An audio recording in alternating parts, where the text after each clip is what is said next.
Einer liegt da gerade so zufrieden in der Mitte.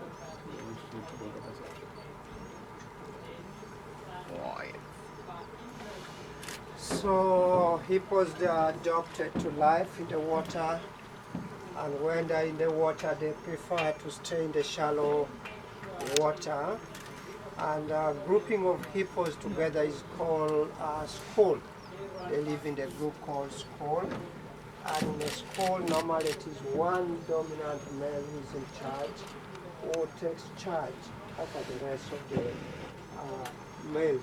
So that next time you can find a young child, you can find the big bulls, you can find females. Yeah. And hippos, they are vegetarians, they feed on the grass. And most of the hippos feed in the night hours in most cases. But during daytime, most of them can feed, but they spend less hours. Why?